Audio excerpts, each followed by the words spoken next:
இது கர்த்தர் உண்டு பண்ணின நாள், இதிலே களிகூர்ந்து மகிழ கடவோம். நீங்கள் உலகெங்கும் போய் சர்வ சிருஷ்டிக்கும் சுவிசேஷத்தை பிரசங்கியுங்கள்.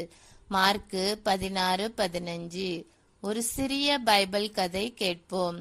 இயேசு இறந்தவர்களிலிருந்து உயிர்த்தெழுந்த பின் தம்முடைய சீஷர்களுக்கு தோன்றினார். அவர் அவர்களுக்கு பெரிய கட்டளையை அளித்தார். சுவிசேஷத்தை உங்களுக்குள் மட்டுமே வைத்து கொள்ளாமல் உலகெங்கும் சென்று அனைவருக்கும் அறிவியுங்கள் என்றார்.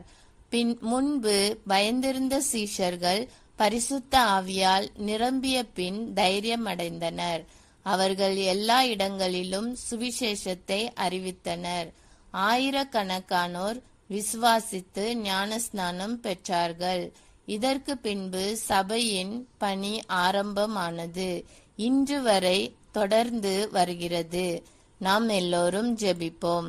அன்பின் பரலோக பிதாவே, நித்திய ஜீவனை அளிக்க உம்முடைய குமாரனாகிய இயேசுவை அனுப்பினதற்காய் நன்றி. உமது வார்த்தையை மற்றவர்களிடம் அறிவிக்க என்னையும் விசுவாசமுள்ளவனாக ஆக்கி அருளும். சீஷர்கள் பெற்ற தைரியம் போல நானும் உமது அன்பையும் இரட்சிப்பையும் தைரியமாக அறிவிக்க வல்லமையாக இருக்க செய்யும். என் வாழ்வு பிறருக்கு சாட்சியாகட்டும். இயேசுவின் நாமத்தில் ஜெபிக்கிறேன். ஆமேன். இந்த நாள் இனிய நாளாக அமைய வாழ்த்துக்கள்.